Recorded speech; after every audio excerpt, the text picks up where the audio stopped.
ఈ temple location, ఈ temple name మీరు ఎవరికైనా ముందుగానే తెలిసింటే కామెంట్ చేసేయండి మామ. జస్ట్ ఇప్పుడే ఫ్లైట్ లోపలికి అయితే వచ్చేసాం మామ. మనకి రావడం కూడా విన్నో సీట్ వచ్చింది. విన్నో సీట్ అంటే నాకు చాలా ఇష్టము. ఎందుకంటే విన్నో సీట్ కాదు కూర్చుంటే లొకేషన్స్ గానీ ప్లేసెస్ గానీ బాగా చూడొచ్చు. ఫ్లైట్ టేకప్ అయ్యేదానికి ఇంకా 10 or 15 minutes అయితే పడుతుందంట. అంతలో మొత్తం సిద్ధం అయితే చేస్తా ఉన్నారు. లోపల కూడా సీట్ బెల్ట్ పెట్టుకోమని చెప్పి అందరికి అనౌన్స్మెంట్ అయితే చేశారు మామ. ఇంకా మేమైతే లోపల చిల్లరగా అయితే చేసాము. ఎందుకంటే ఫస్ట్ టైం ఫ్లైట్ ఎక్కినాం కాబట్టి మాకు ఏదో తెలియని ఎక్సైట్మెంట్ ఫీల్ అయినాము. ఇంకా జస్ట్ ఇప్పుడే ఫ్లైట్ టేక్ ఆఫ్ అయితే అవుతుంది మామ. ఫస్ట్ టైం కదా ఫీలింగ్ ఎలాగున్నదంటే మనం ఎగ్జిబిషన్ వెళ్లి కొలంబస్ ఎక్కినప్పుడు కొలంబస్ పైకి లేస్తే ఎలాగుంటదో ఫీలింగ్ సేమ్ టు సేమ్ అలాగే ఉంటది. జస్ట్ ఫ్లైట్ టేక్ ఆఫ్ అయ్యేటప్పుడు మాత్రమే అలాగ ఉంటది. టేక్ ఆఫ్ అయిపోయినాక నార్మల్ అయిపోతుంది మొత్తము. పైనుంచి వ్యూ పైన చూడు మామ ఎలాగున్నదో సూపర్ గా ఉన్నది. ఫస్ట్ టైం చూస్తున్నా. అంటే మొబైల్ ఫోన్స్ రీల్స్ చూసినా గానీ నా కళ్ళతో చూడటం అయితే ఫస్ట్ టైం. ఆ లొకేషన్స్ గానీ పంట పొలాలు ఇల్లులు చెరువులు అయితే సూపర్ గా ఉన్నాయి చూస్తా ఉంటే పైనుంచి. ఇన్స్టాగ్రామ్ లో చాలా మంది అయితే రీల్ చేసినారు. అదేంటంటే ఫ్లైట్ వెళ్ళేటప్పుడు విండో సీట్ కాడ ఫోన్ పెట్టి వీడియో తీయడము. అట్లా నేను కూడా ట్రై చేసిన.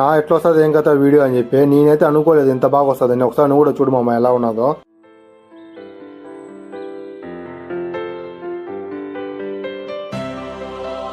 మనం ఎక్కిన ఫ్లైట్ అయితే ఫుల్ కాలేదు. అక్కడక్కడ సీట్స్ అన్ని ఖాళీగానే ఉన్నాయి. ఇంకా మనం ఖాళీగా ఉండకుండా మొత్తం తిరుగుతా ఉండి అక్కడక్కడ కూర్చుంటానే ఉన్నాము. 2300 kilometers నేను జస్ట్ 2.5 hours అయితే దింపేసింది మామ. అదే ట్రైన్ లో కానీ ఎక్కింటే 1 or 2 days ఈజీగా పడుతుంది. ఈ టెంపుల్ లొకేషన్, ఈ టెంపుల్ నేమ్ మీరు ఎవరికైనా ముందుగానే తెలిసింటే కామెంట్ చేసేయండి మామ. ఓకే మరి ఉంటాను.